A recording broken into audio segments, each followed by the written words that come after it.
Olá, boa tarde a todos.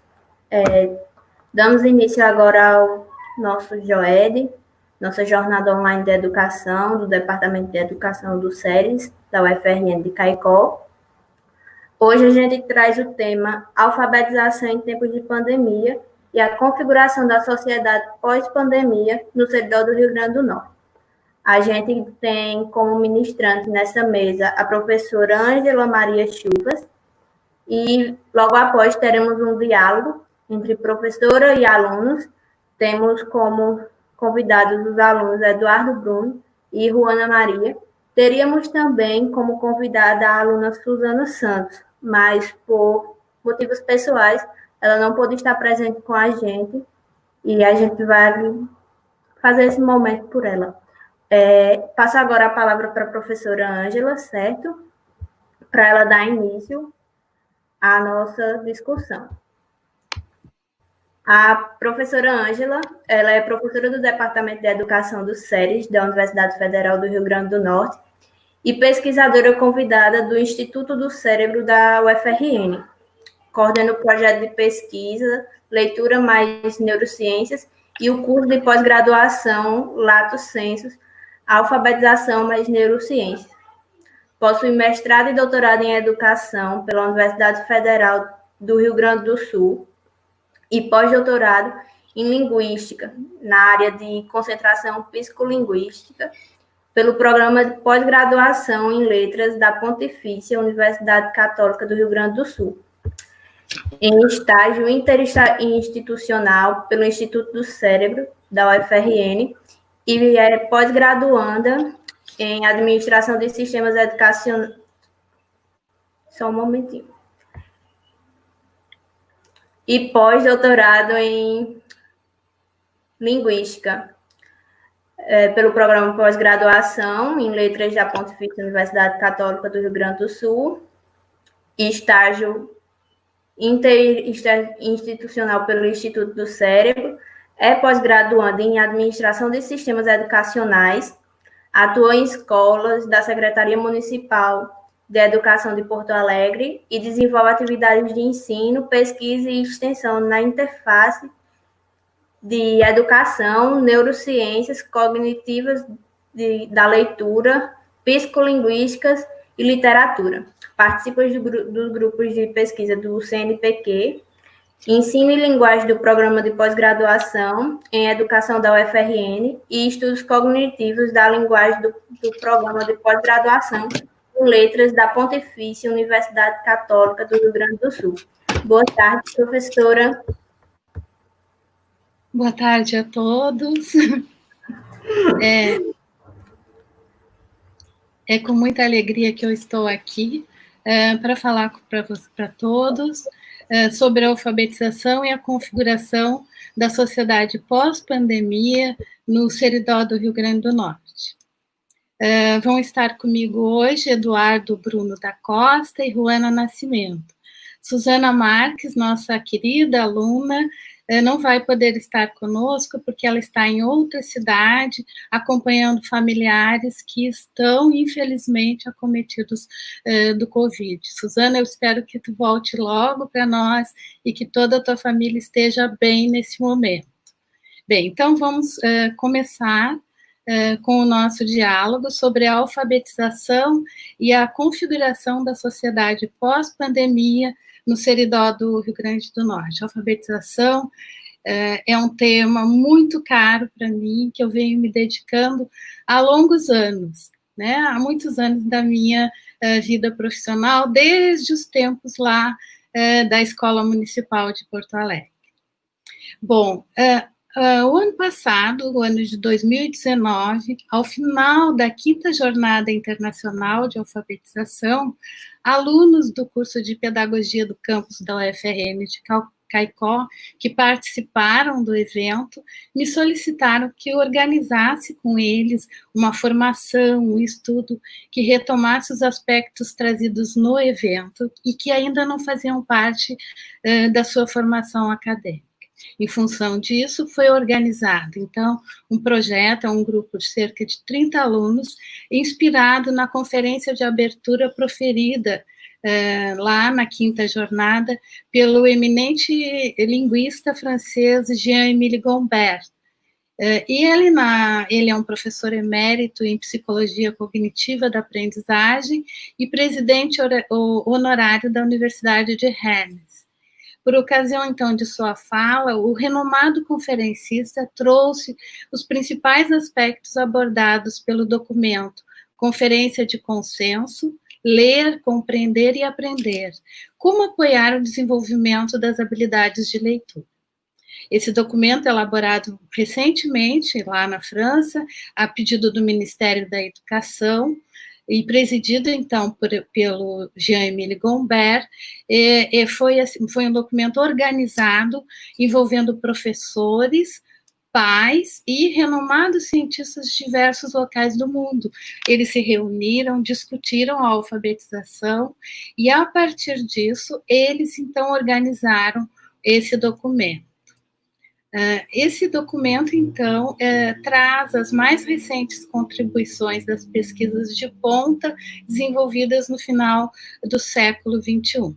Né? E ele trata também das discussões, as contribuições advindas da ciência da leitura, que mudaram definitivamente a antiga visão do ensino da leitura e da escrita ancorada numa dicotomia que, na verdade, não existe, né, entre os tradicionais métodos de alfabetização, analíticos e sintéticos. Essas discussões descortinaram aos linguistas e educadores a necessidade, então, de buscar um consenso que dê conta tanto da decodificação, quanto da compreensão leitora, como de aspectos ligados à psicolinguísticas e às neurociências.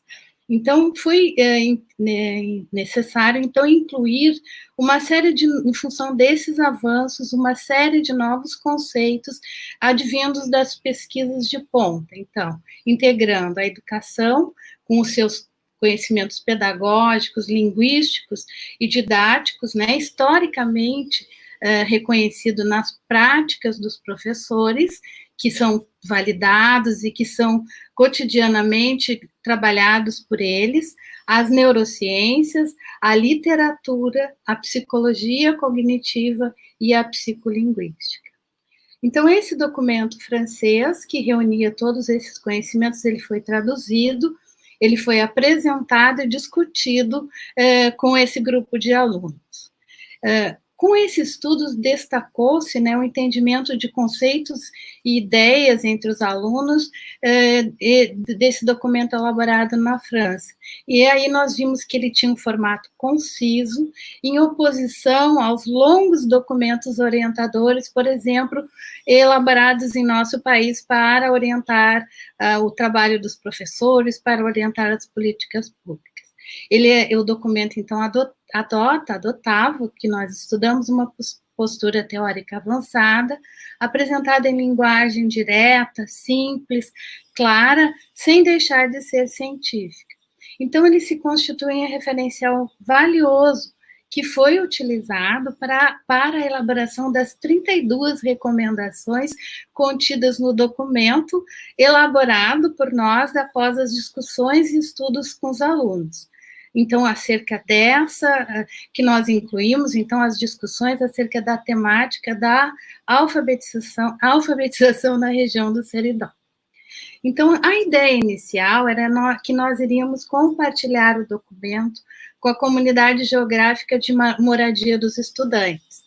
Em razão da pandemia e pelo fato de nós não termos podido continuar nesse primeiro semestre com o trabalho, nós decidimos compartilhar agora, a partir de agora, o documento via conferências pela internet com os municípios do Rio Grande do Norte interessados, não importando a sua localização geográfica. Então, em função, né, da pandemia, nós decidimos, a partir agora, né, na continuidade do trabalho, a expandir esse documento para fazer um estudo com os municípios interessados no Rio Grande do Norte. Então, essa é uma primeira ideia que nós estamos trazendo aqui nessa plataforma, neste evento hoje.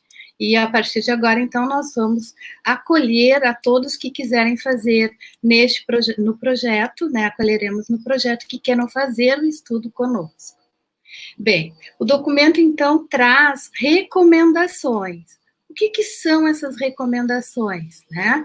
Antes da gente apresentar, são 32 recomendações, é importante que nós, enfim, façamos a definição do que é alfabetização.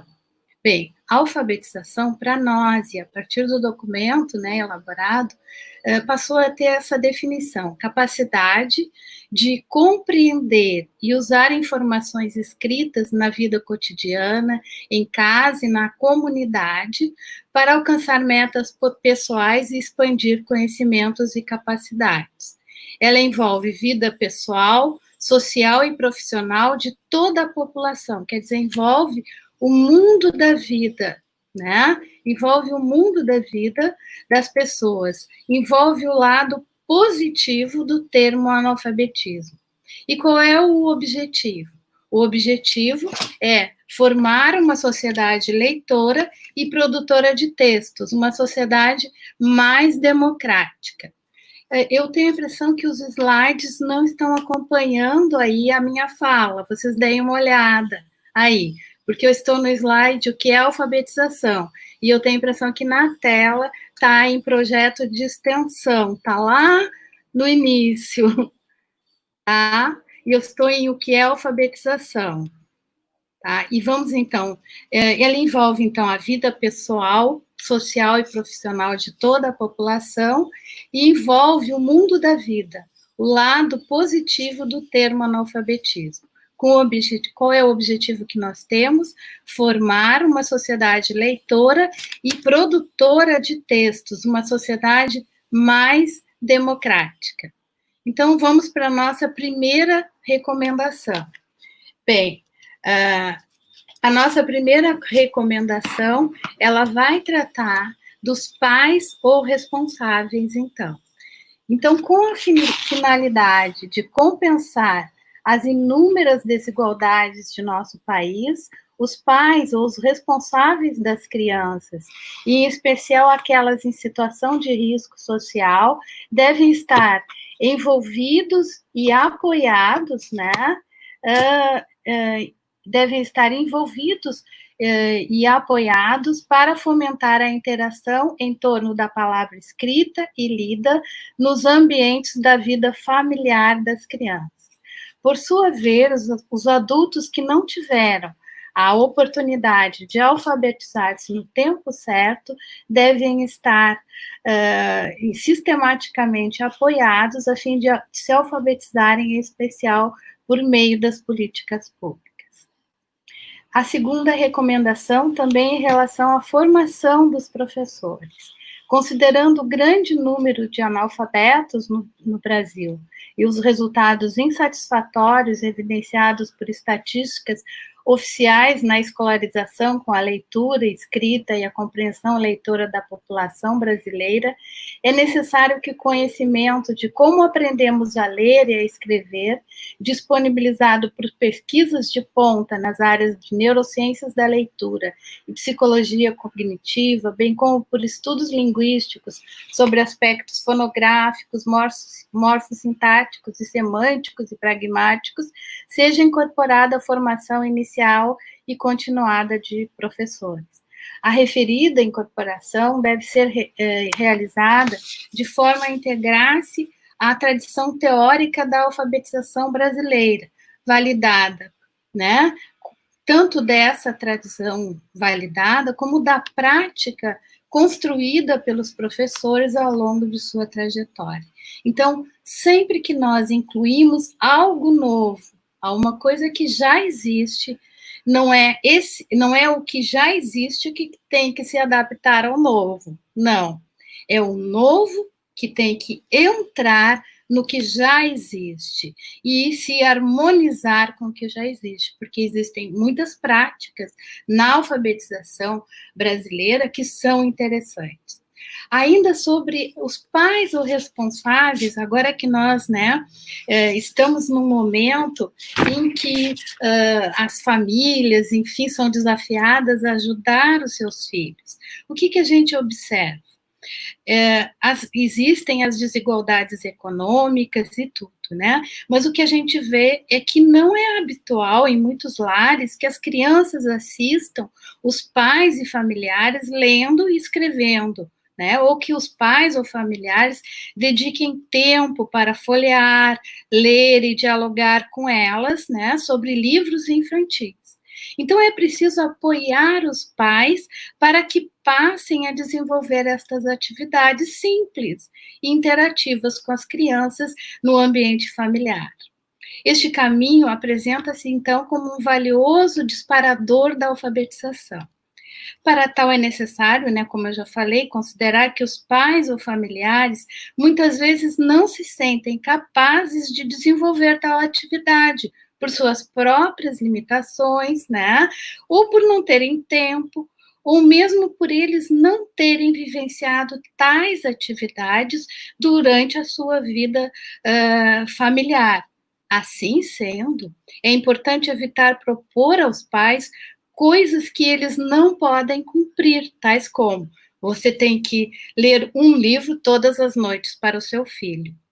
E, em vez disso, dizer: é bom folhear um livro com a criança e depois contar a história.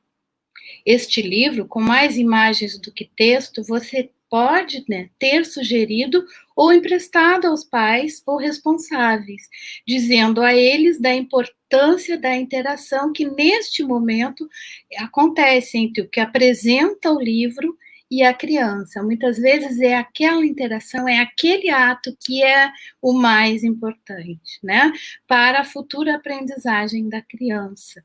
Então, no âmbito familiar, tem que ser propostas coisas possíveis, e se os pais não forem capazes de, naquele momento, fazer, é preciso dar a eles a ancoragem para isso, né?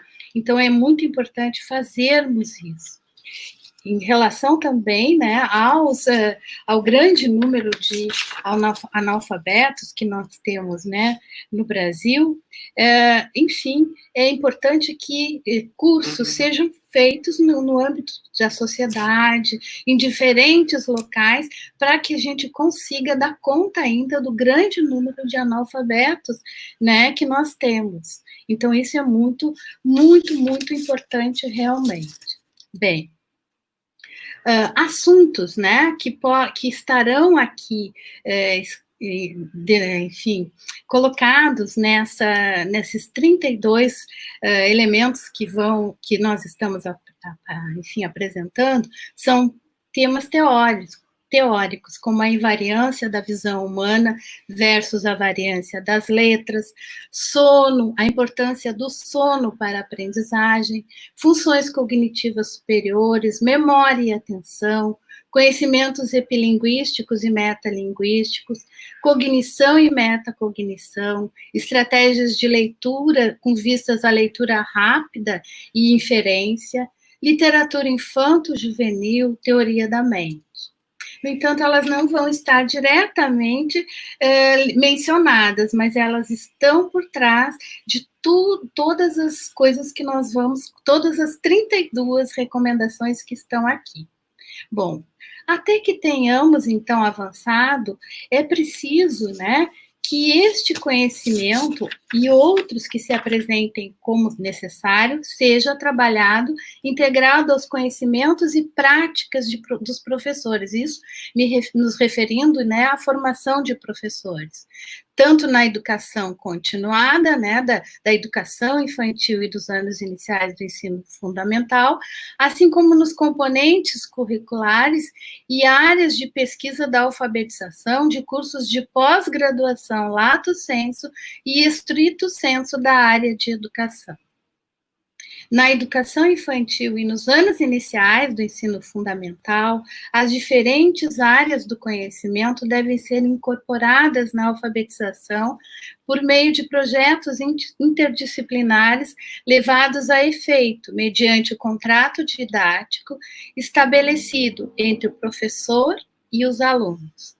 Nas séries mais adiantadas, em que haja professores de áreas do conhecimento, né, diferente da língua portuguesa, história, geografia, matemática, por que eu digo isso? Porque nós temos ainda alunos que estão, além da quarta série, do quarto ano do ensino fundamental, que não sabem ler. Né? Tenho recebido no curso de especialização que ministro, Leitura Mais Neurociências, vários professores de língua portuguesa que, no início até eu perguntava, mas vocês vêm aqui no curso de alfabetização por quê?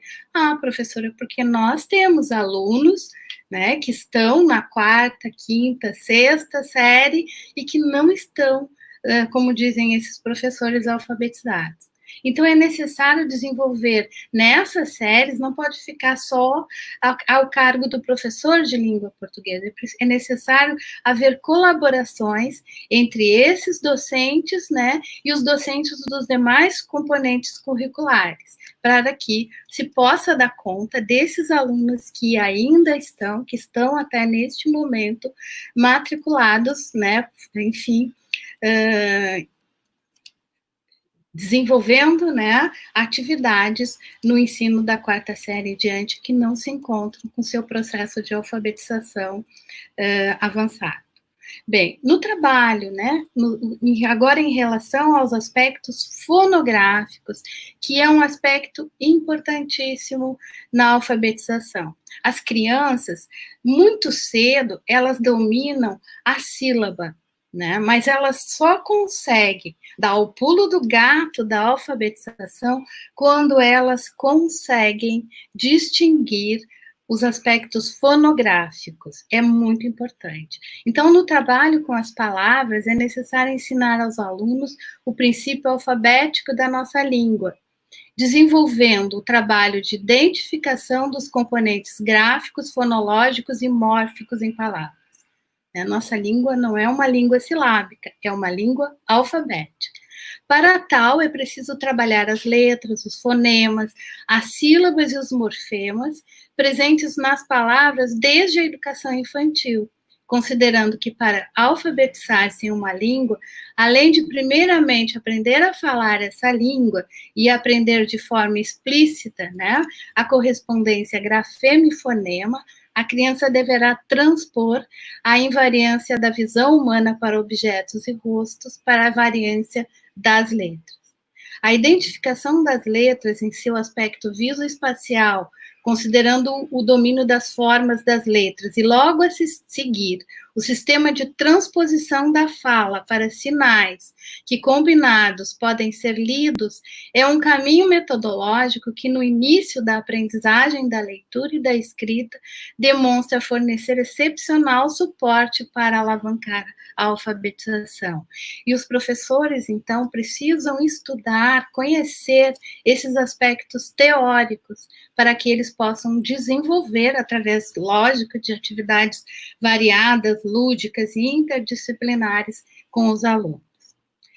A automatização é condição essencial prévia da compreensão do sentido. A automação envolve repetições, utilizando estratégias variadas e inovadoras. Então, com a finalidade, né, de permitir a identificação e a pronúncia de sílabas e no início do processo de ensino-aprendizagem das atividades fono e gráficas, é importante garantir o reconhecimento das vogais.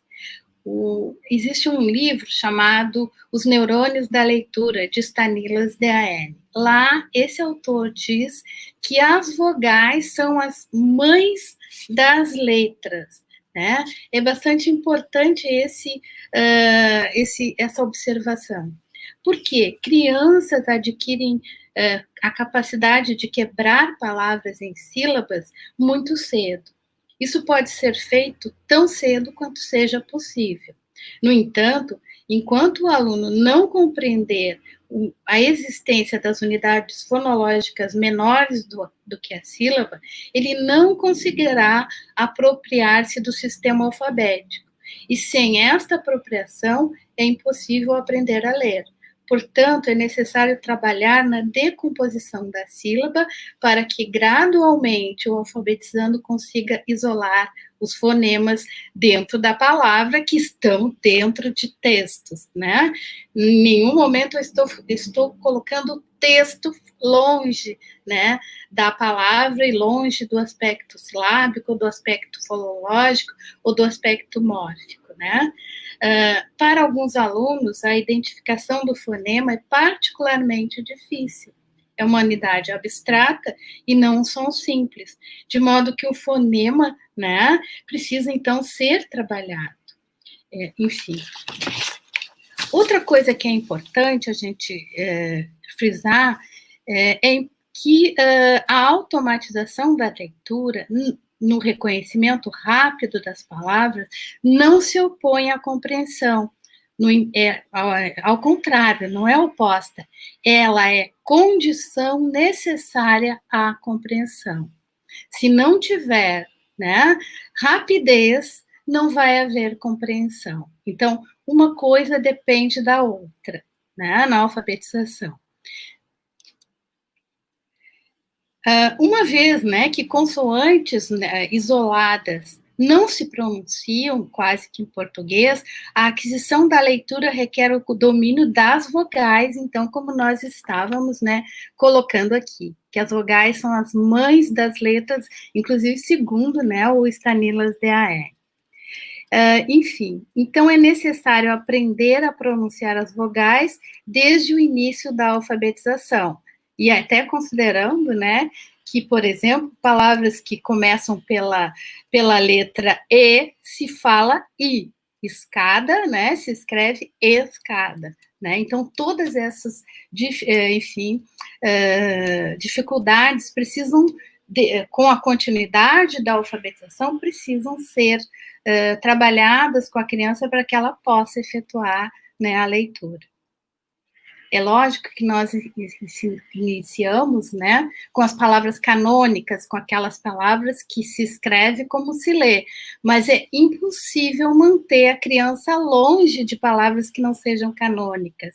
Mais cedo ou mais tarde, né, ainda mais se nós trabalhamos a partir de livros, de textos variados, a criança irá se defrontar com palavras que não são canônicas. Então, muito cedo, se precisa trabalhar esse aspecto fonográfico, né, com as crianças.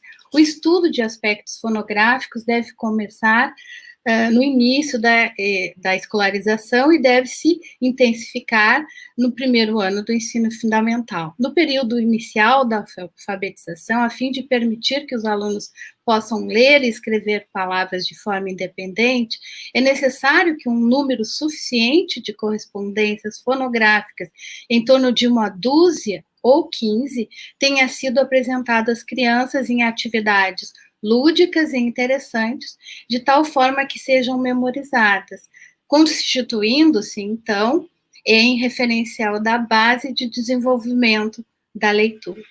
Alfabetização é memória, atenção, né? Também exige, né, esse tipo de habilidade mental.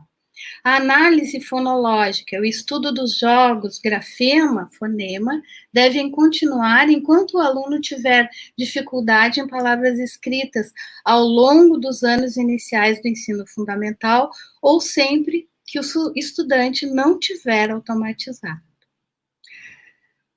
Ainda sobre a leitura. A formação de um leitor habilidoso e autônomo, vocês podem ver que existem muitos aspectos baseados na leitura, porque a escrita auxilia a leitura, né? Mas a leitura é a base da alfabetização, os aspectos de leitura. A formação de um leitor habilidoso e autônomo requer aprendizagem contínua, da educação infantil até o final do ensino fundamental de 9 anos, sem interrupções e articuladamente entre os graus de ensino. da educação infantil até o final do ensino fundamental, é importante dedicar tempo substancial para o estudo da língua materna, considerando, então, todos esses aspectos que eu chamei atenção e que pertencem aos estudos psicolinguísticos e aos últimos estudos, enfim, acontecidos nas últimas 2 décadas, principalmente, que envolvem os aspectos fonográficos, mórficos, sintáticos, semânticos e pragmáticos. Todos esses estão envolvidos na alfabetização. A alfabetização envolve todos esses aspectos. Ela não envolve somente, né, aquele aspecto da, enfim, decodificação inicial, não. Ela vai envolver, e ela vai envolver esses aspectos durante todo o tempo, né? Só que em alguns momentos, um aspecto vai ser mais importante, porque ele vai proporcionar que o outro se desenvolva melhor. Mas todos esses estão presentes desde o início da alfabetização, inclusive os aspectos pragmáticos, que é o uso, né, da língua na nossa vida.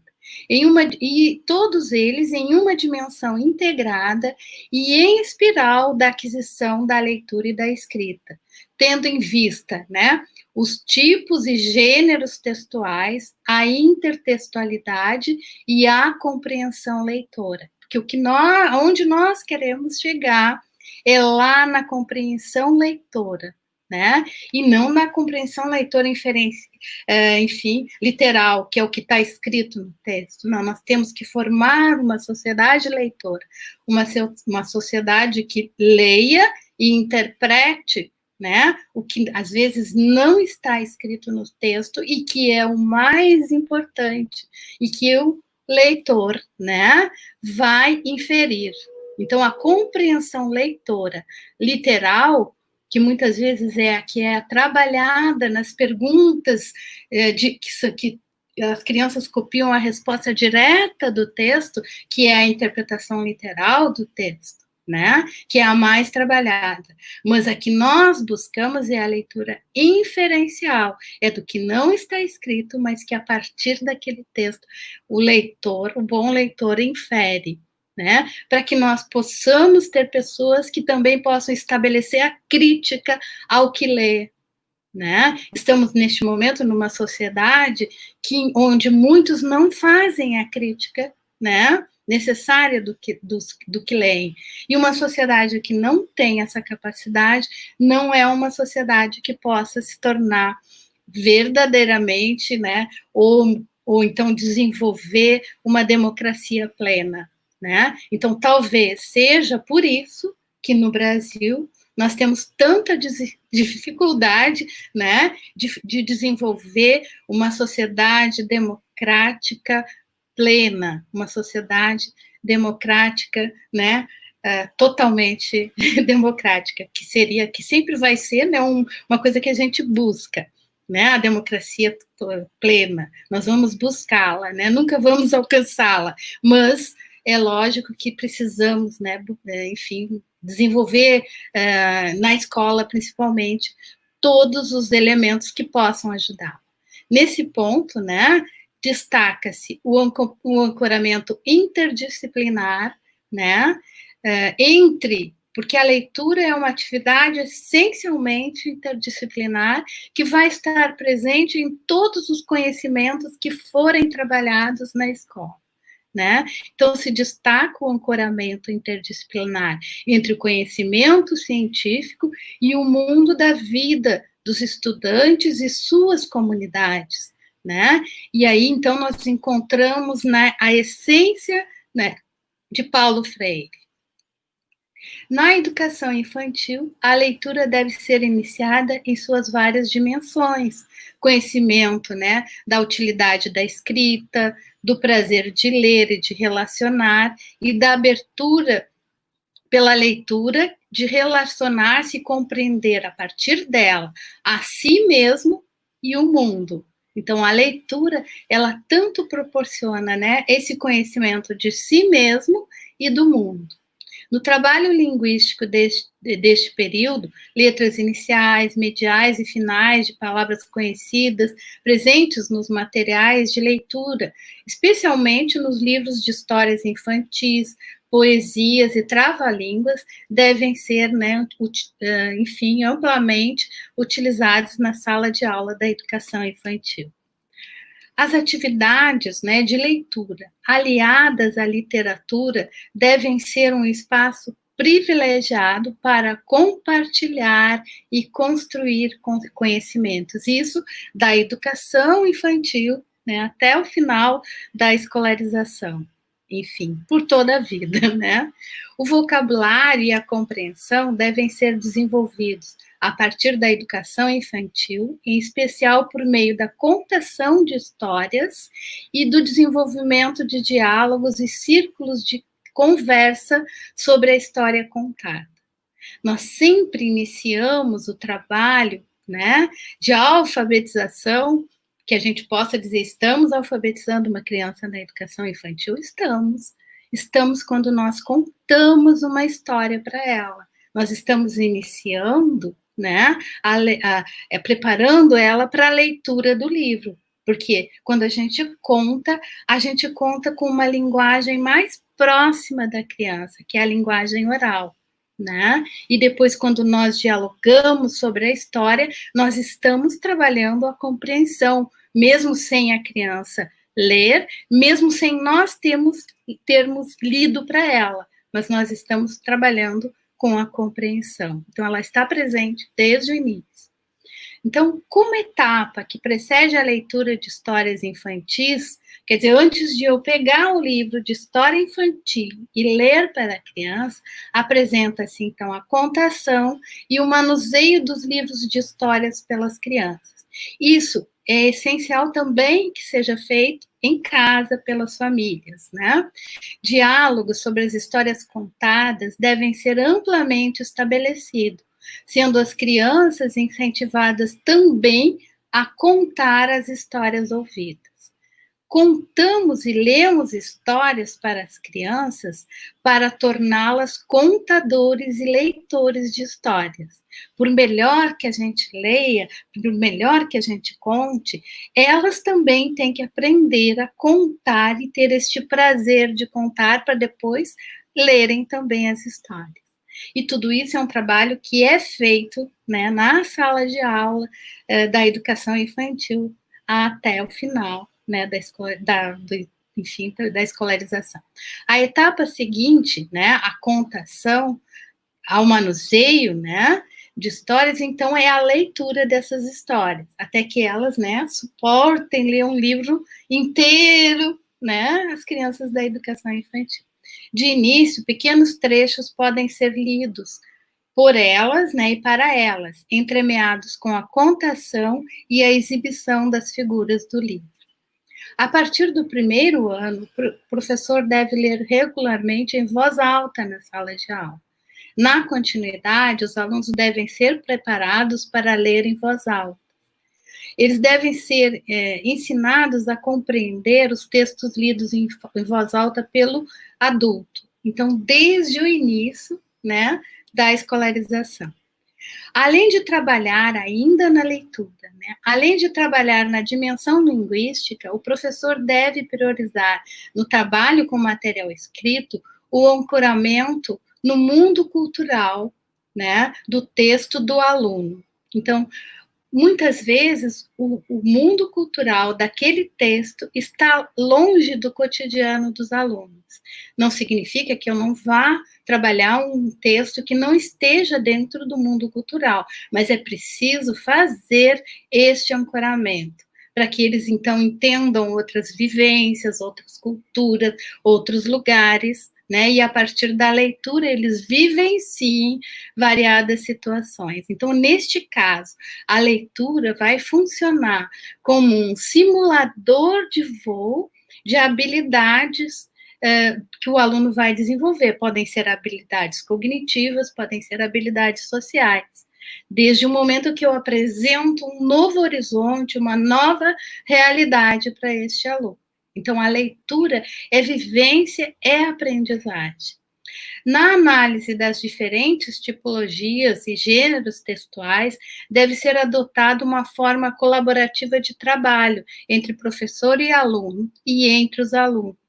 O universo, né, cultural dos alunos deve ser sempre levado em consideração.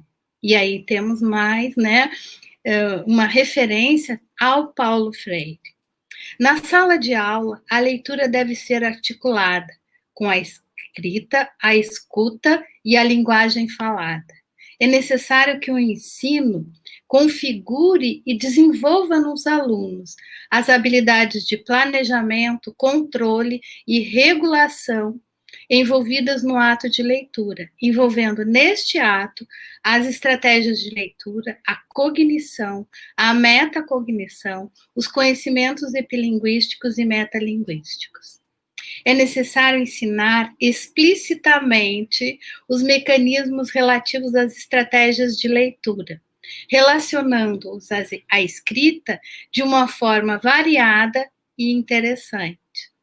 Como em uma primeira leitura, geralmente não se consegue aprender todas as nuances do sentido da leitura, então devem ser propostas diferentes estratégias de leitura para um mesmo texto. Então, essas diferentes estratégias de leitura devem ser, né, tema de estudo dos professores alfabetizadores. O trabalho com a compreensão estruturada, sistemática e explícita deve ser feito com todos os alunos e deve ser estendido durante o tempo necessário para que aqueles com maior dificuldade se tornem leitores independentes. As crianças precisam gradativamente aprender a dissociar seu estado mental e seu ponto de vista do estado mental e ponto de vista do outro. E aí está na leitura, né, essa recomendação, por quê? Porque aí temos a teoria da mente. A teoria da mente é um desenvolvimento teórico que veio a partir das neurociências. E ele é muito importante para o desenvolvimento da compreensão na leitura. Então, mais um aspecto, né, de social estado mental e o seu ponto de vista do estado mental e ponto de vista do outro, a leitura auxilia esse tipo de habilidade. É essencial ensinar, por um lado, como discriminar informações úteis das irrelevantes na leitura, né? Todo o tempo nos referindo à leitura. Por outro lado, é importante diferenciar a compreensão da informação e o fato de aceitá-la como verdadeira.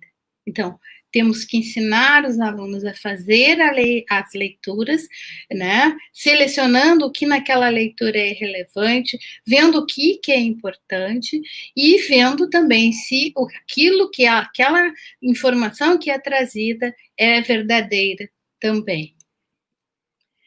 Sobre a escrita, né, que geralmente a gente dá muita atenção na alfabetização no Brasil à escrita. É importante, porque a escrita auxilia a leitura e auxilia na compreensão. Ela é importante. Então, a partir do primeiro ano do ensino fundamental, paralelamente à leitura, atividades regulares, variadas e interessantes de escrita devem ser realizadas com todos os alunos, e especialmente com os alunos que apresentam maiores dificuldades. Antes da escrita propriamente dita, na educação infantil e no ensino fundamental, atividades orais associadas a recorte, colagem de letras, sílabas e morfemas de palavras, né, que estão lá em textos, devem ser realizadas. O estudo fonográfico e mórfico das palavras presentes nas histórias e demais gêneros textuais trabalhados é particularmente importante, principalmente em uma língua cuja escrita inclui, como é o português, né, letras que não se pronunciam e na qual fonemas iguais são escritos de forma diferente. Essas características, então, que dependem da fonologia e da morfologia derivacional e da flexional são importantes, né, para o desenvolvimento, então, da escrita, do vocabulário, enfim, e esse trabalho deve ser estendido do início, né, da escolarização, dos anos iniciais do ensino fundamental, até os anos finais do ensino fundamental. Ainda sobre a escrita, é importante o desenvolvimento do conhecimento sintático dos alunos. Nesse sentido, né, sujeito, verbo, predicado. Nesse sentido, é necessário que haja um trabalho sistemático pelo professor com textos mais elaborados. Textos de pouca qualidade linguística e literária, como alguns que são utilizados nas tradicionais, né, cartilhas, empobrecem o referencial cognitivo dos alunos, devendo ser gradativamente propostos textos mais longos, em que os estudantes sejam confrontados com uma ampla variedade de estruturas sintáticas, utilizá-las por via da leitura oral e silenciosa, né? Tal como a gente colocou antes, né, na leitura, torna mais fácil o domínio e o entendimento da escrita de textos. Ainda sobre a escrita, o trabalho de interpretação e escrita dos textos não deve ficar limitado ao uso de simples perguntas sobre a forma de questionário sobre o texto. Outras atividades orais, né, e escritas devem ser utilizadas, como paráfrase, refrasamento, ordenamento de fichas, resumo, close, que é o lacunamento, né, que a gente, né, escreve uma parte da frase e a criança, enfim, completa, né, com a lacuna, mapeamento, palavras-chave, numeração de ideias, uso de legendas para marcar elementos específicos do texto, de acordo com os objetivos do ensino, proposição de um novo final, gravações orais do texto, né, escrito com a leitura, entre outras atividades inovadoras e variadas, então devem ser propostas com a escrita ou aliadas à escrita. Os alunos devem realizar atividades escritas variadas sobre os textos lidos, como tomada de notas, confecção de resumos, organização de perguntas e reformulações no texto, fazendo diagramas, desenhos e uso de hipertextos, né? Aí aprendendo, então, a manipular a mídia digital. Essas são atividades que desenvolvem a visão multimodal de um texto e promovem a compreensão. É possível, por exemplo, usar a técnica, né, do mapa mental ou mapa conceitual, que consiste em colocar as ideias do texto em forma de diagrama. Então, eu já vi essas atividades serem propostas a crianças muito pequenas, né, através de desenhos, né, em figuras sobre o texto que foi lido ou contado para as crianças, sobre a forma de elas organizarem um mapa, né, um mapa conceitual, um mapa mental do texto lido. Isso pode ser feito desde as crianças bem pequenas. Essa técnica pode ser usada para resumir coletivamente um texto ou livro, ou como uma ferramenta de planejamento para um projeto de escrita, quando eles já estiverem um pouquinho mais adiantados. Sobre a leitura digital, então, as últimas recomendações, as últimas 4 recomendações desse documento, nós nos dedicamos à leitura digital. E nós não imaginamos que ela iria estar tão em voga, né, neste momento, e que os professores tivessem sido lançados, né, enfim, às atividades digitais com seus alunos, as atividades via internet. Então, aqui tem algumas, né, algumas coisas que nós pensamos naquele momento. Quando se trata, são as últimas 4 recomendações do documento. Quando se trata de leitura digital, é essencial distinguir entre as ferramentas projetadas para o ensino e o que se refere ao ambiente digital, que é uma coisa, coisas que estão lá no ambiente digital, né? E as ferramentas projetadas para o ensino específico de coisas, né? Enfim, nós temos aí muita coisa, tanto nas instituições educativas, como na sociedade como um todo. Bom, então as recomendações podem não ser as mesmas para mídias digitais projetadas para um propósito específico de aprendizagem. Por exemplo, jogos para o ensino da relação grafema-fonema, jogos para a identificação de palavras, isso tem, né, muita coisa na internet. E para aquelas ferramentas utilizadas na sala de aula sem terem sido projetadas para fins educacionais. Por exemplo, nós usamos a Wikipédia, que não foi, né, concebida como um meio de ensino. Nós também temos o editor de textos, né, que pode ser usado para as crianças quando estão mais adiantadas também. E que é, né, o desenvolvimento de uma leitura, de uma escrita digital. No uso das habilidades educacionais digitais, o importante não é o digital, mas a pedagogia, a didática a ser utilizada, né, com aquele recurso. Neste caso, né, o digital é mais um componente da metodologia do processo de ensino-aprendizagem da leitura e da escrita.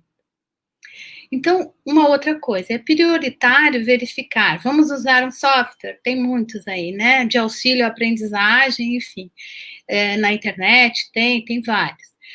A gente tem que verificar se ele foi validado, né, com uma avaliação científica rigorosa. Muitos softwares de auxílio à aprendizagem podem ser encontrados, né? Alguns estão disponíveis comercial e na internet. Apenas uma minoria dessas ferramentas digitais foi cientificamente validada após rigorosos testes. Portanto, é necessário, né, enfim, que pesquisadores, ministérios, secretarias e professores configurem um procedimento de certificação para este tipo de ferramenta, né? Onde se veja a interatividade, o feedback imediato, a adaptabilidade, a multimodalidade auditiva, visual, que são os pontos fortes dessas ferramentas informatizadas. Contudo, elas são apenas instrumentos que devem permanecer na complementaridade, sendo, portanto, parte de uma estratégia pedagógica clara.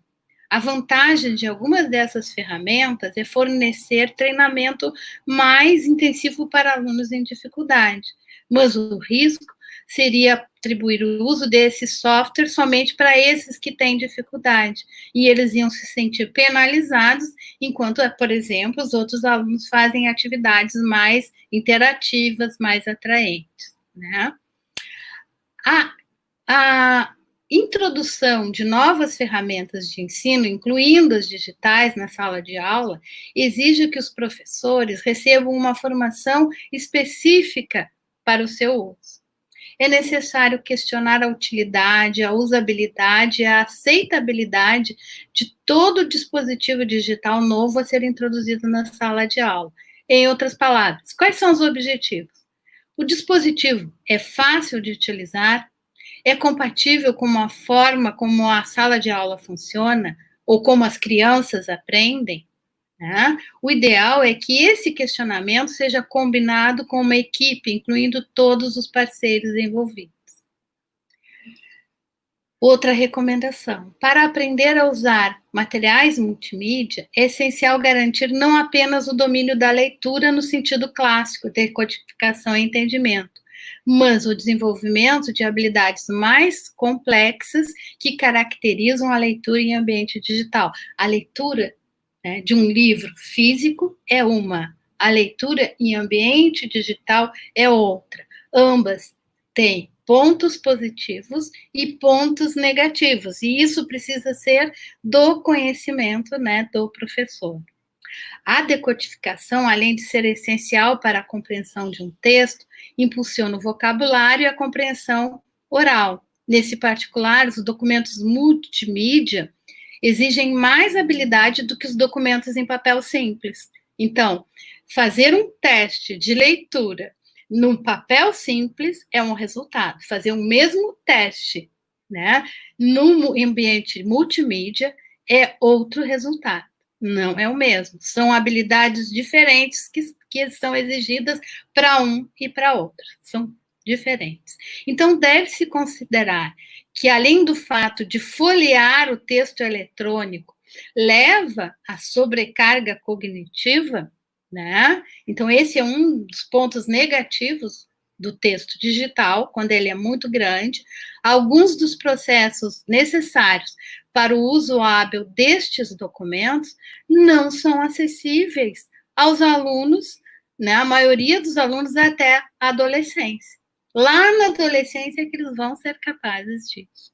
Então, o uso e a compreensão dos hipertextos são difíceis e requerem o conhecimento de estratégias de navegação. E os professores, então, têm que dominar esse tipo, né, de, elemento para que eles possam, então, propor aos alunos coisas adequadas à idade, né, os objetivos de aprendizagem que ele vai utilizar, aos conteúdos que ele está trabalhando. Nos anos iniciais do ensino fundamental, portanto, a tarefa terá que ser acessível, isso é essencial, acessível e de fácil manuseio. É importante ter em conta que a decodificação de palavras, então, é mais lenta e mais sujeita a erros, né? Como eu falei, na tela do que no papel. E a última recomendação também sobre a leitura digital. Para serem educacionalmente eficazes, os recursos educativos digitais devem seguir uma série de regras. Documentos multimídia ou animados devem ser cuidadosamente selecionados. Por exemplo, estudos têm demonstrado que uma sucessão de imagens é mais eficaz em propiciar aos iniciantes o entendimento de um fenômeno do que o vídeo. Então, uma sucessão de imagens vai ser melhor para trabalhar determinado conteúdo nessa pandemia do que um vídeo. Isto porque, diante de um vídeo, você nem sempre sabe onde concentrar a atenção, nem as crianças, muito menos, né? Pois ele passa muito rápido, fazendo com que as informações se percam. Por isso, é necessário não se deixar seduzir pela técnica, selecionando sempre as estratégias que permitirão o melhor aprendizado. A análise criteriosa e crítica será sempre, né, a melhor aliada do professor na escolha. Então, a partir, né, dessas 32, né, recomendações que nós elaboramos no nosso estudo, realizado, então, com esses quase 30 alunos do SERES, da UFRN, nós convidamos, então, todos que desejam contribuir para os avanços, né, da nossa alfabetização aqui no estado do Rio Grande do Norte, não importando que não seja, né, da região do Seridó. Então, a pandemia tem os seus aspectos, né, positivos.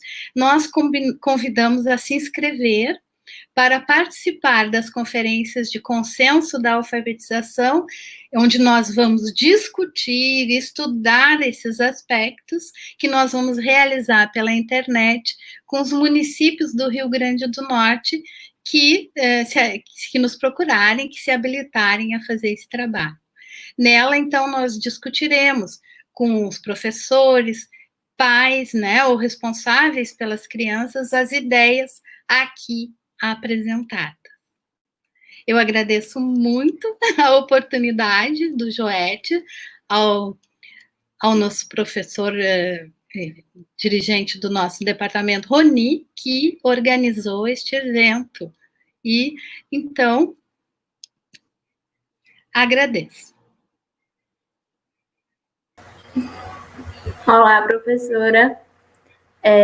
A gente convida agora os alunos Eduardo Bruno e Juana Maria para entrarem, para terem um diálogo com a professora a respeito do assunto tratado.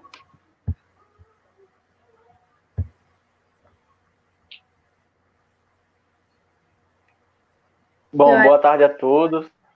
Boa tarde. Boa tarde a todos. Meu nome é Eduardo Bruno, sou estudante do curso de Pedagogia pela UFRN, campus SERES de Caicó. Primeiramente, eu parabenizo a professora pela palestra e agradeço o convite para estar aqui nesse momento de debate.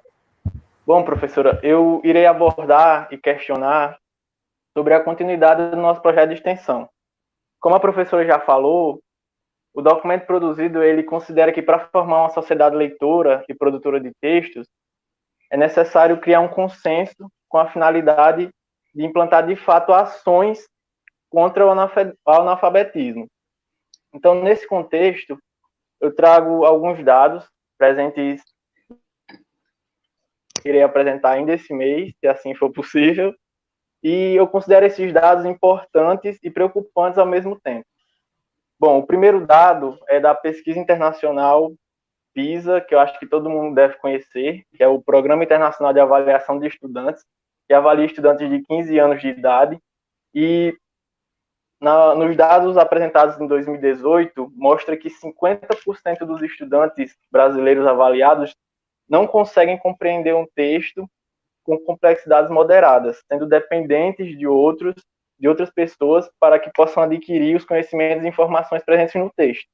Então, suas práticas sociais de leitura ficam desprovidas de funções e sentidos próprios, pois necessitam que outros lhe forneçam conhecimentos que deveriam ter sido adquiridos por meio da alfabetização no processo inicial de escolarização. Então, é bastante preocupante saber que metade dos estudantes brasileiros de 15 anos são considerados analfabetos funcionais, pois eles possuem uma habilidade de compreensão rasa e dependem de outros para que possam construir uma opinião sobre determinado texto.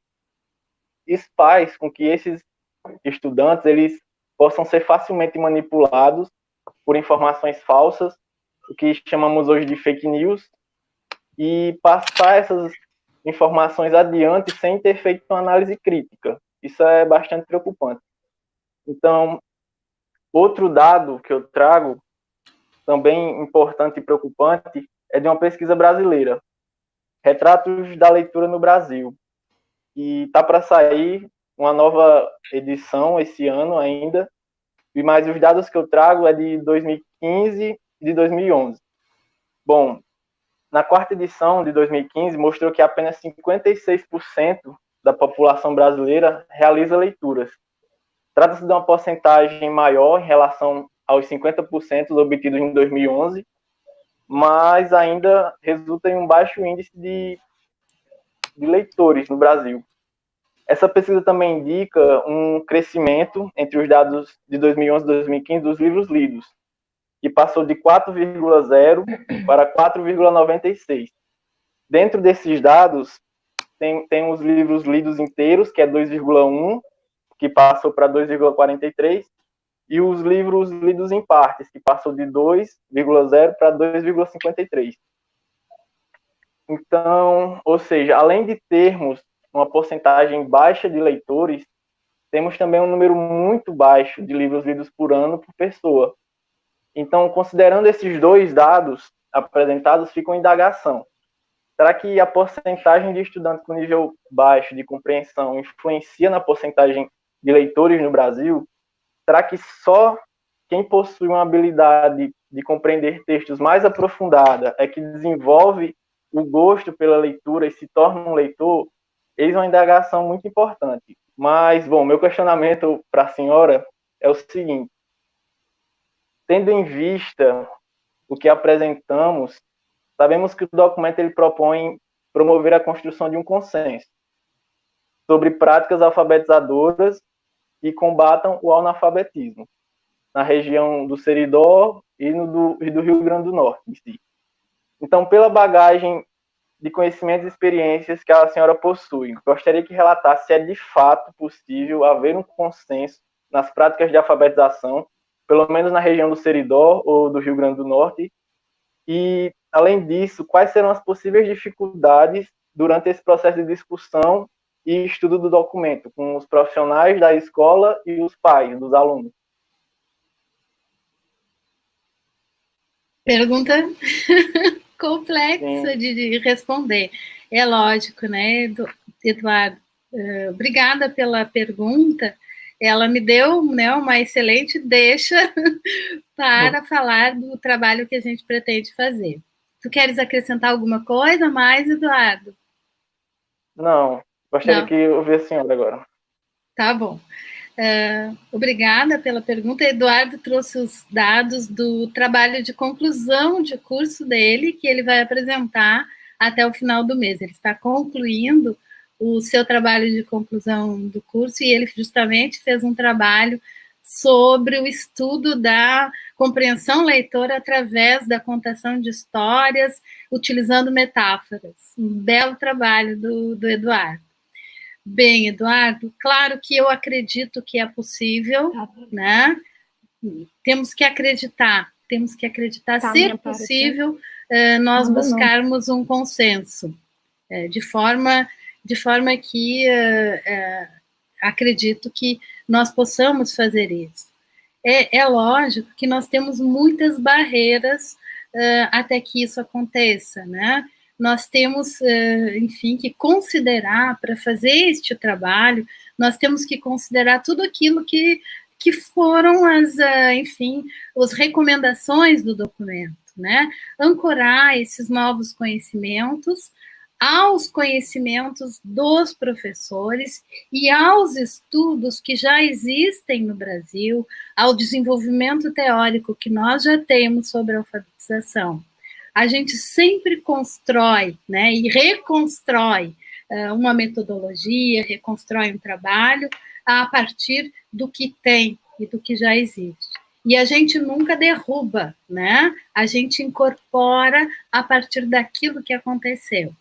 É lógico que abrir, né, novas frentes, mudar metodologias, mudar velhas práticas, não é fácil, né, da gente fazer esse tipo de trabalho. Não é um trabalho simples de se fazer.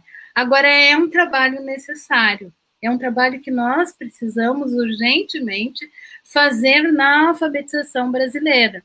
Por quê, gente? Porque uma sociedade que não é uma sociedade de leitores, como é essa que nós temos, pelos dados que você trouxe aí, né? Eu já nem gosto mais de trazer esses dados, eu já nem falo mais nesses dados. Eu sempre trazia esses dados. Agora eles já estão assim, tão aqui, né, incorporados, e eu lamento tanto eles existirem, que eu não trago mais, mas eles precisam ser trazidos, como você trouxe aí. A gente precisa ter consciência de que nós não temos uma sociedade leitora, de que nós temos uma problemática no Brasil, né? E de que nós precisamos trabalhar esses elementos todos. Essa pergunta que você faz, Eduardo, me remete, por exemplo, ao problema das fake news, que as pessoas acreditam em tudo, né, que leem, tudo que recebem. Quer dizer, isso é um problema de compreensão, é um problema de leitura, né, é um problema que nós temos que enfrentar no Brasil de perto, é um problema que nós temos que desenvolver. E como nós podemos desenvolver? É ampliando o espectro do nosso trabalho na alfabetização, trazendo, né, todos esses elementos que levam à compreensão. Na medida em que nós, desde o início da alfabetização, entendemos que nós trabalhamos a compreensão, desde o momento que nós contamos uma história para uma criança, nós já estamos trabalhando com a compreensão, nós vamos mudar a nossa atitude da alfabetização com uma simples decodificação. Por quê? Porque a compreensão está presente de acordo com as novas pesquisas, com os novos desenvolvimentos que nós temos, ela não é decodificação. A alfabetização é compreensão. Então, essa separação não pode existir no processo de formação, né? Os professores precisam ampliar já na sua formação o seu espectro de compreensão do que seja alfabetização. Então, precisa ter conhecimentos sobre estratégias de leitura para a compreensão, com vistas à compreensão, o ancoramento, a interdisciplinaridade, a consideração do mundo vivencial, todos esses conhecimentos são primordiais. Espero ter respondido a tua pergunta. Tu quer acrescentar alguma coisa? Respondeu sim, agradeço. Não, é isso mesmo.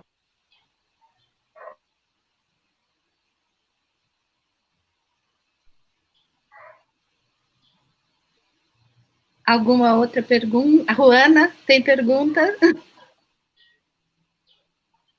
Tenho, boa tarde.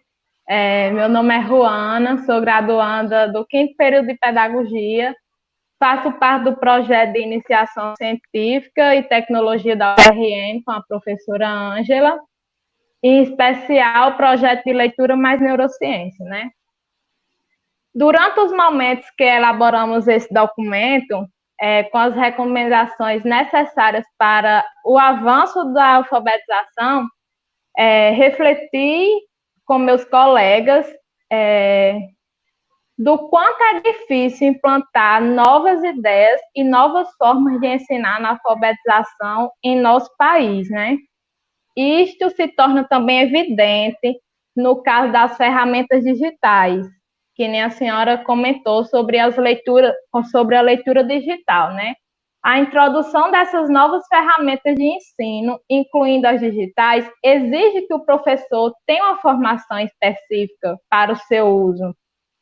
E a gente só pôde ver isso diante dessa pandemia, que houve a necessidade de interromper as aulas presenciais e os professores foram, de repente, desafiados a utilizar essas ferramentas do dia para a noite, né? E acredito que o maior desafio para a implementação dessa leitura digital é a falta de familiaridade entre os professores e a sua formação, né? Buscar outras formações. Às vezes os professores conhecem as ferramentas, mas não têm o domínio. Conhecem apenas as funções mais básicas. E tem aqueles professores que só têm um celular conectado à internet e não busca aprofundar seu conhecimento no que pode fazer. E a gente sabe que no mundo que a gente vive hoje, para formar alunos, que a gente vive em um mundo cada vez mais digital, né? O professor precisa incentivar e instruir o seu aluno a se tornar um bom leitor, através dessas ferramentas tecnológicas do seu uso diário, porque as crianças hoje, elas estão conectadas diretamente nas tecnologias. Hoje são poucas as crianças que não usam as tecnologias. E algumas das recomendações do nosso documento abordam o uso desse ambiente digital no processo de alfabetização. A gente está vendo atualmente a importância que esse ambiente possui em momentos que a aula presencial se torna inviável. Foi preciso a gente viver um momento para abrir os olhos que o professor precisa dessa formação, desse conhecimento além, né? Aí fica um questionamento, de que forma esses professores poderão ter acesso a uma formação específica para o uso de novas ferramentas de ensino, em especial as digitais, no processo de alfabetização das crianças? A senhora poderia responder? Posso. É uma boa pergunta, ótima pergunta, considerando até o momento, como bem você falou, né, Ruana? Os professores, de repente, foram desafiados a utilizar, né, essa ferramenta. Acredito que muitos professores que estão nos escutando neste momento já têm as lições da experiência, porque eles foram lançados enfim, tiveram que aderir a esse desafio e aprenderam já muitas coisas em relação a aos elementos digitais na alfabetização. Foram desafiados e tiveram que fazer. Eu acredito que sempre, que os professores devem utilizar sempre da maneira o que eles sabem, da maneira mais simples, mas que muitas vezes, o próprio, o celular, ele é um bom elemento, e ele é um elemento mais acessível. Então, o professor, neste momento, e depois que passar a pandemia, provavelmente ele vai continuar a usar, né? Com Mas certeza. o que a gente vê é que os professores estão entendendo, né, das vantagens e das desvantagens, sempre, né? A educação presencial, ela é a educação que move, né, o processo de ensino, principalmente das crianças, né? À medida que a gente vai abstraindo, nosso pensamento vai se tornando mais abstrato e a gente vai tendo mais capacidade de abstrair durante mais tempo, né? Mas as crianças, desde o início, abstraem, né? E são capazes de usar, tanto é que elas já vêm, né? Mas são essa geração, elas estão prontas para essa geração, muito mais do que eu, né? Enfim, eu que sou mais velha, das gerações de vocês, que são meus alunos, são mais próximos até, né? E eles, então, mais próximos ainda desse mundo digital. Ao professor, eu acho que cabe, né, neste momento, se dispor a fazer o trabalho, porque é muito mais seguro as crianças ficarem em casa, né? Não há condições das crianças, neste momento, irem para a escola, e nem tão cedo, eu acredito, que haja condições das crianças irem para a escola. Então, as secretarias de educação devem organizar formações nesse sentido para que os professores passem a utilizar esses recursos. Mas sempre se deve, né, fazer as coisas da forma mais simples que a gente pode logo no início, né? Então, começar pelas coisas mais simples. Mas a gente sabe que, por exemplo, até um editor de textos, usar, né, um editor de textos, ele é um recurso, né, a ser utilizado, e se bem utilizado, que é uma coisa que todos nós sabemos utilizar, ele é bom. Os vídeos, né, pelo YouTube são ótimos, né? Os e-mails, né? As próprias, enfim, ferramentas, né? Facebook, Instagram, elas são meios de ensino. E o professor pode tirar proveito desses meios de ensino, né? Que são os meios que ele dispõe. E, de repente, ir utilizando outras ferramentas com o tempo, de uma forma mais, como é que se diz, intensa, né? Mas se começar pelo que for mais simples. Agora, o que o professor, né, neste momento, se viu obrigado a utilizar, está utilizando essas ferramentas, aprendeu as lições da experiência, com certeza ele aprendeu muito, né? E com a continuidade, ele vai descobrir novas formas, mas sempre entendendo que o meio digital é um meio, né, de se fazer o ensino. Ele pode e deve ser utilizado, amplamente utilizado, mas sempre a interação professor-aluno vai ser interessante, vai ser melhor.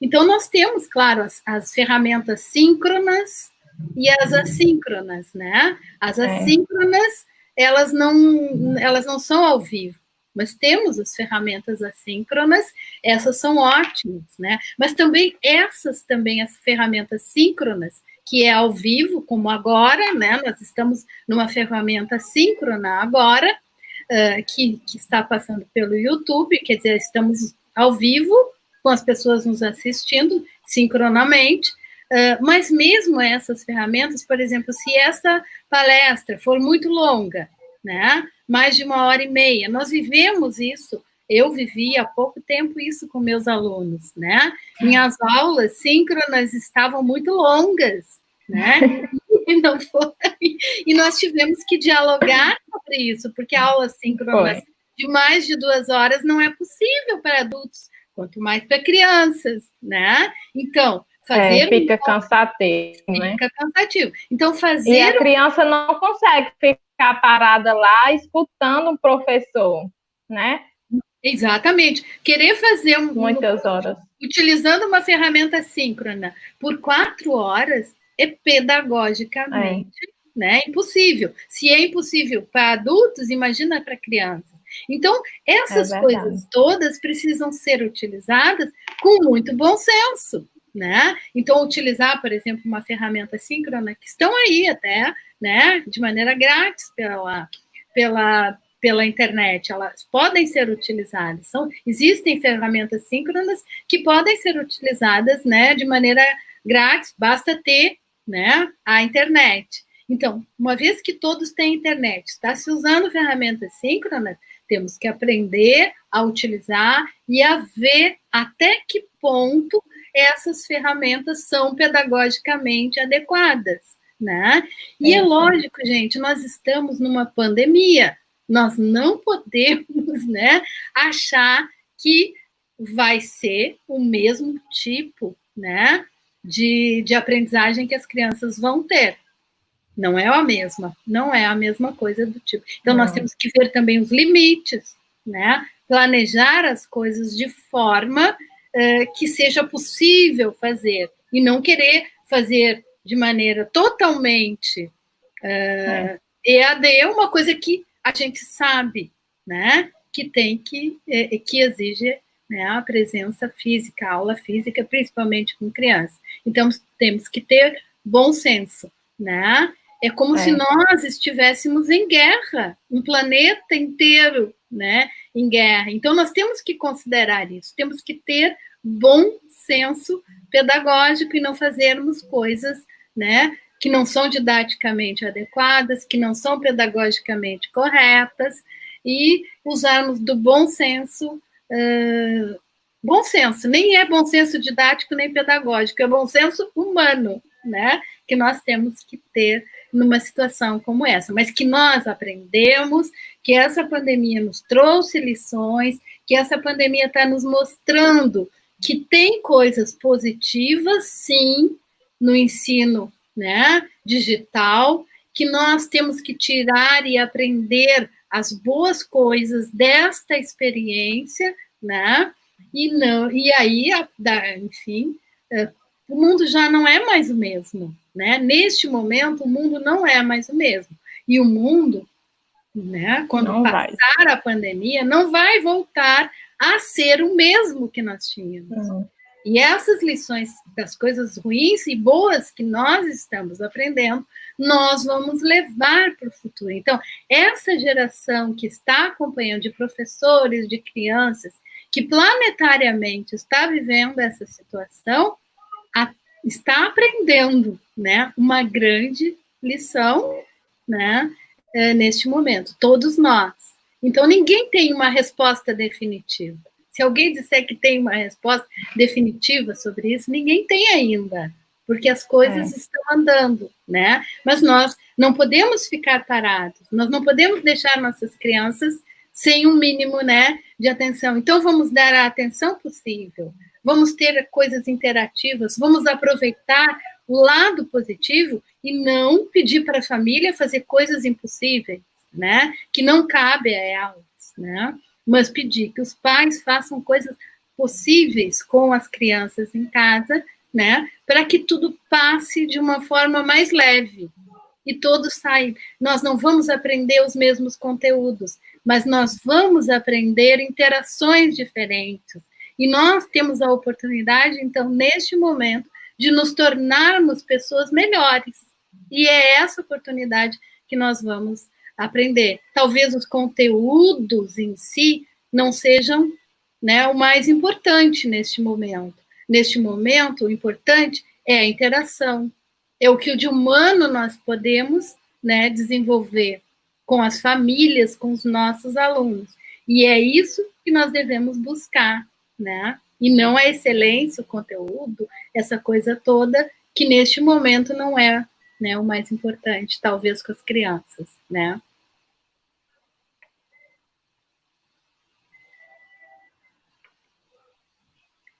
Temos mais perguntas?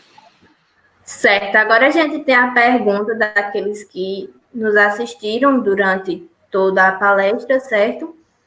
E vamos começar pela pergunta da Letícia, que é sua aluna do curso de Pedagogia. Letícia é uma querida, uma aluna muito querida. Ela pergunta o seguinte: qual o seu posicionamento em relação aos professores que associam as letras a objetos na hora de ensinar aos alunos. Exemplo, B de bola, C de casa, D de dado. É uma estratégia interessante de se fazer. É uma das estratégias que podem e devem ser utilizadas, né, pelo professor. Eu acho que a gente, às vezes, cria algumas coisas assim, isso pode, isso não pode, né? Eu acho que o professor tem que ser dono da sua sala de aula. Ele precisa conhecer a teoria, ele precisa estudar, né? Ele tem que escutar especialistas, né? Ele tem que escutar as pessoas que fazem pesquisas, mas ele também é um pesquisador, né?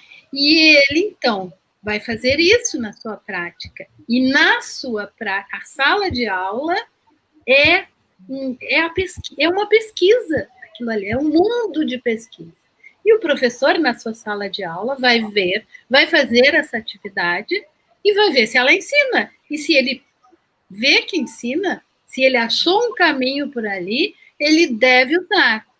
Independente de se em algum lugar, talvez ela tenha me perguntado, porque em algum lugar ela ouviu dizer que não, né? Mas eu não sou muito favorável disso. Eu acho que o professor é um pesquisador. Agora, por isso, né, ele é um pesquisador da prática da sala de aula, mas ele deve também buscar elementos teóricos, pesquisas, livros, né, para ele fundamentar a sua prática.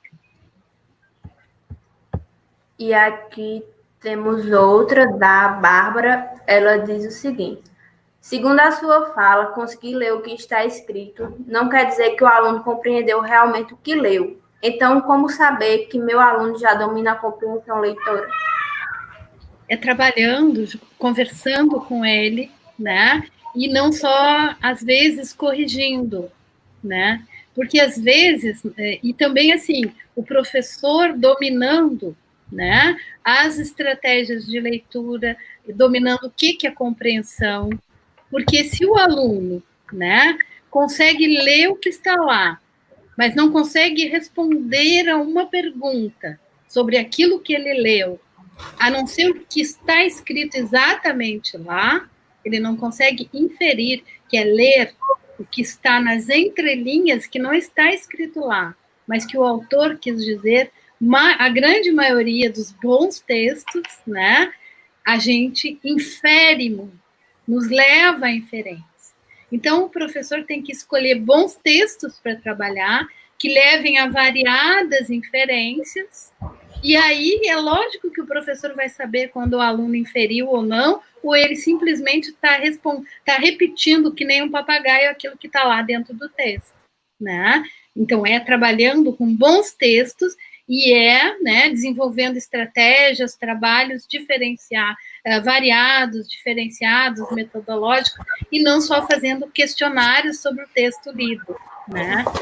Que o professor vai saber que o aluno entendeu ou não. Quer dizer, se o aluno compreendeu realmente o que ele leu, quando ele conseguir ver além do que está escrito no texto. E o professor vai saber quando ele escolher bons textos, né? Bons textos, eles não têm uma única leitura, eles têm muitas interpretações. Então, o professor vai saber. Às vezes, assim, nós trabalhamos, muitas vezes eu, como professora de crianças pequenas da educação infantil, eu trabalhava com os alunos uma história, um texto, e depois eu fazia perguntas sobre o texto para aquelas crianças. E muitas vezes, as respostas que as crianças me davam sobre o que elas inferiram sobre o texto me surpreendiam, porque eu não havia pensado naquilo que a criança viu naquele texto. E eu até assim, ficava surpresa com a profundidade do conhecimento daquela criança, às vezes de 4, 5 anos, sobre uma leitura realizada. Uma criança que nem sabia ler.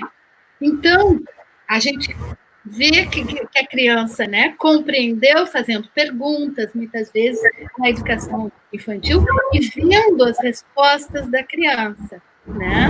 Eu acho que é uma forma interessante. Depois, mais adiante, realizando outras atividades de interpretação do texto que levem a isto também, né? Porque a forma como nós trabalhamos é que vai fazer a criança dar respostas também mais avançadas de compreensão, né? É trabalhando muito. A gente agora vem com a pergunta do Francisco Medeiros, e ele pergunta o seguinte: quais orientações a nobre professora, doutora Ângela, acrescenta aos professores e órgãos para garantir a aprendizagem satisfatória por meio das aulas remotas?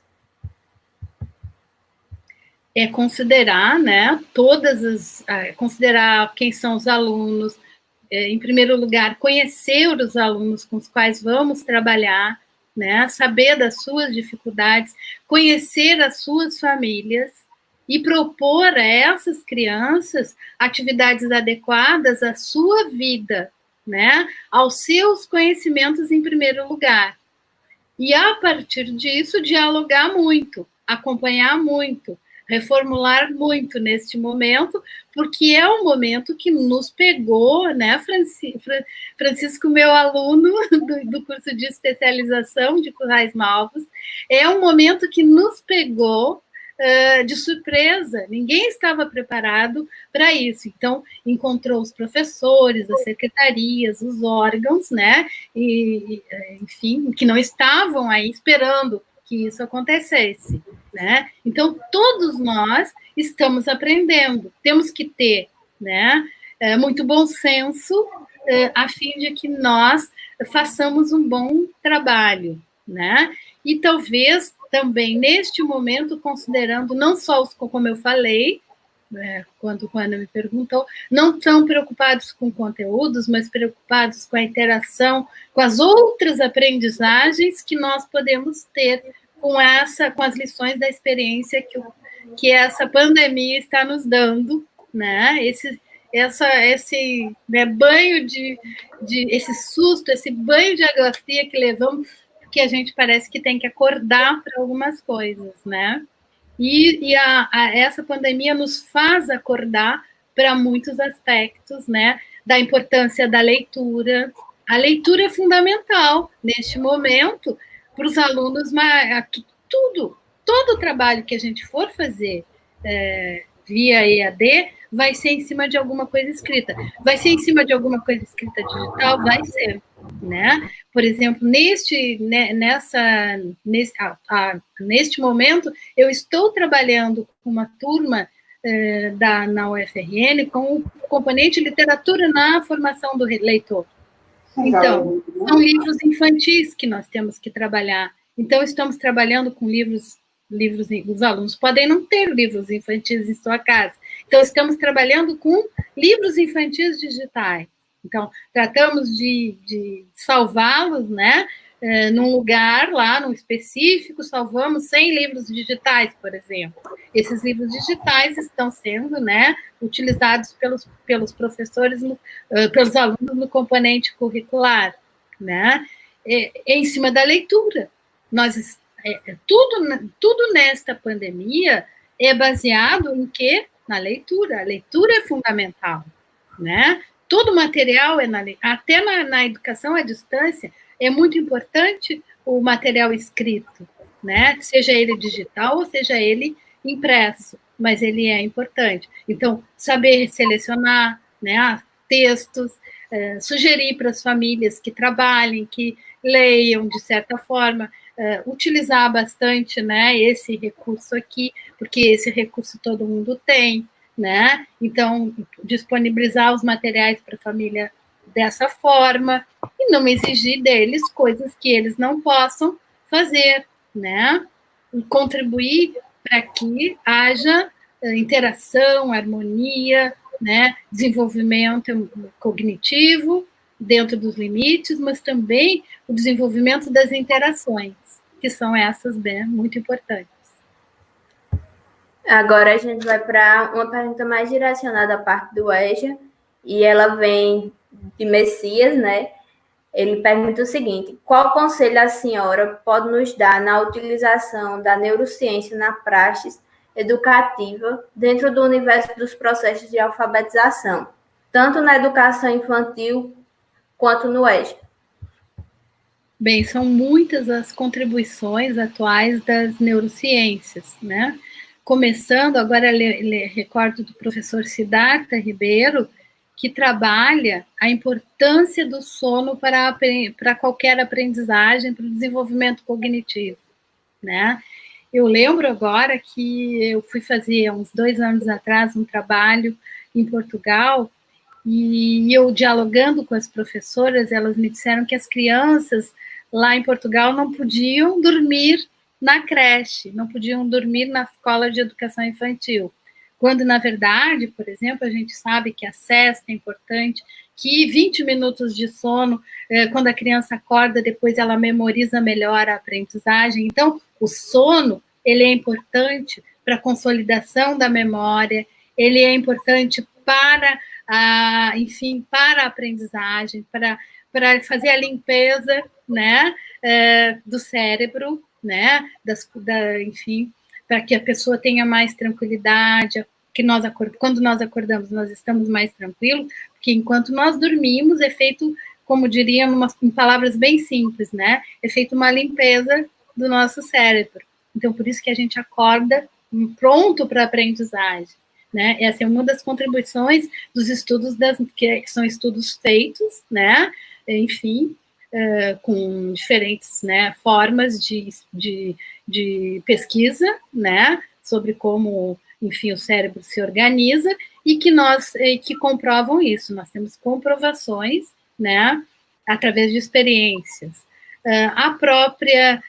A memória, né, as funções executivas, a fixação, são tudo muito importantes para a aprendizagem, são contribuições das neurociências, especificamente na alfabetização, a invariância da visão humana, né? Na nossa visão, esse copo, né? Deixa eu tirar a água do copo. Esse copo aqui, ele é um copo, esteja ele assim, ou esteja ele virado, ou esteja assim deitado, né? Se nós pegamos as letras, não é assim. Então, por que é muito importante na alfabetização inicial nós trabalharmos as letras, a forma das letras, né? Porque contraria uma coisa milenar da visão humana, que a visão humana ela não é preparada para fazer para a invariância das letras, né? Esse copo é copo assim, assim. Já, por exemplo, nós pegamos a letra A, que tem, né, um tracinho aqui no meio, e se a gente tira o tracinho e vira, ela vira a letra V, né? Então, tirou só um pedacinho e virou uma outra coisa. Então, contraria uma coisa milenar da nossa visão. Isso é importantíssimo lá para a alfabetização, isso é muito importante.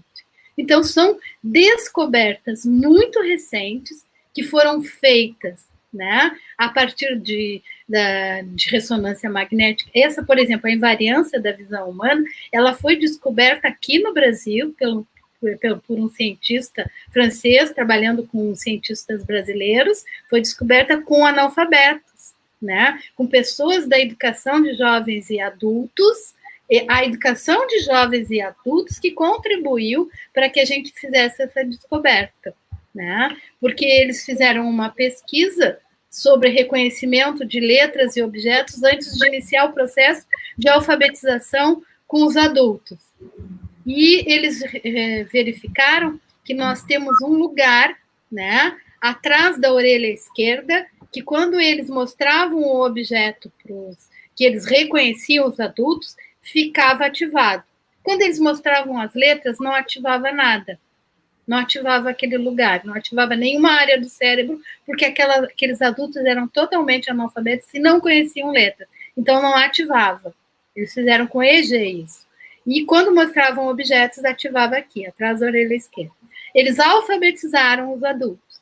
Quando terminaram o processo de alfabetização, eles fizeram o mesmo teste, mostraram as mesmas letras e os mesmos objetos. E o que eles descobriram? Que aquela área atrás da orelha esquerda, com as letras, passou a ser ativada. E os objetos tinham passado para o outro lado, para o reconhecimento. Ativava o outro lado, atrás. Vocês sabem que a gente tem, né? Tudo que tem de um lado tem no outro. Então, as letras que eram reconhecidas desse lado não eram reconhecidas, passaram a ser reconhecidas no lugar dos objetos. E os objetos passaram para o outro lado. Então, o que eles viram? Que a leitura modificou o cérebro dos analfabetos. E que é uma coisa importante fazer o reconhecimento das letras. E que aquela área do cérebro estava utilizando, né, a área do reconhecimento de objetos para reconhecer as letras. Por que isso? Porque nós não temos uma área específica no nosso cérebro para o reconhecimento das letras. Nós não temos. É uma coisa muito recente. Então, nós aproveitamos uma outra área. E fazer esta acomodação só é possível depois que os professores trabalharam com os alunos analfabetos as formas das letras. Então, se nós queremos apressar a alfabetização das crianças, a gente já vai trabalhar isso aí bem no início com eles, para eles fazerem, né, essa inversão, que ela é feita, e é comprovado que é feita. Então, isso é um estudo das neurociências, como eu falei ali, que tem que fazer esse trabalho a partir deste estudo que veio das neurociências. A gente vai ajudar? Vai ajudar, porque a gente vai apressar, né? Eles vão modificar. A gente, quando ensina uma criança a ler, a gente modifica a arquitetura do cérebro. Nossa arquitetura do cérebro muda quando aprendemos a ler, né? E assim é trabalhar a compreensão, é tudo isso está envolvido. Tudo isso acontece, né, no nosso cérebro. Então, é importante os professores saberem da existência desses conhecimentos, que são das neurociências cognitivas da leitura. Porque as neurociências, elas têm muitas áreas, né? Memória e atenção é uma outra área.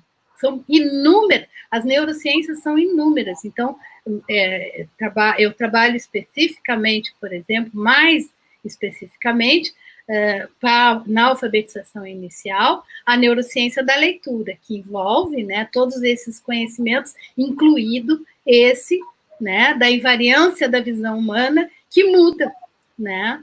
A gente tem que reaprender, para a gente aprender a ler, a gente tem que reaprender ao nosso olhar para os objetos, né? Agora a gente vai para a última pergunta da Bárbara, e ela diz o seguinte: professora, mediante a situação que estamos vivendo, o que a senhora recomenda para que os pais e responsáveis fazerem com suas crianças para manter o ensino e a aprendizagem em casa?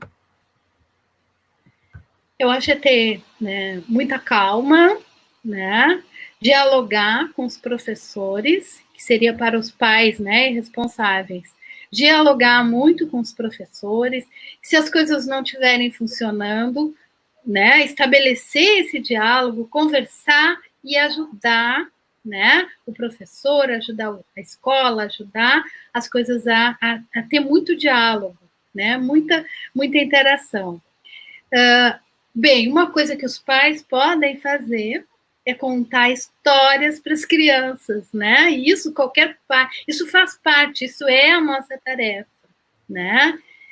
Então, dialogar com os professores, ficar atento, ajudar a criança a passar, né, por esse período bem, feliz, integrada, né, realizando coisas boas. E uma coisa que os pais podem fazer é isso, contar e ler, né, muitas histórias para as crianças, né?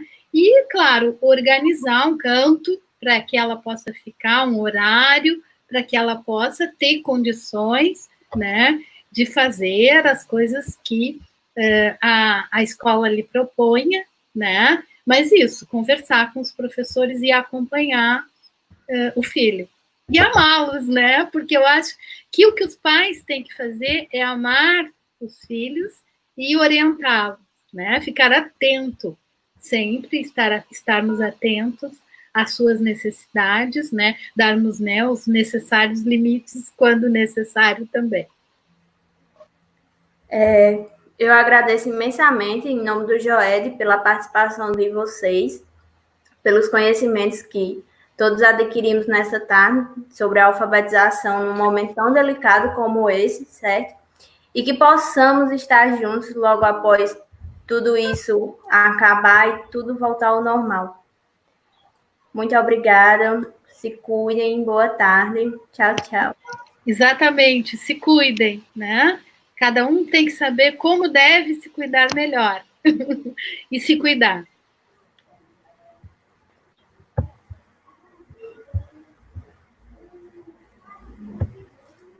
Bem, gente, essa semana nossas palestras já se encerraram. Voltamos terça-feira, dia 14, com o tema Criatividade e Subjetividade, estabelecendo relações com os processos de aprendizagem e de inclusão escolar. Teremos à frente a professora Francileide Batista de Almeida Vieira, popularmente conhecida como Leida, né?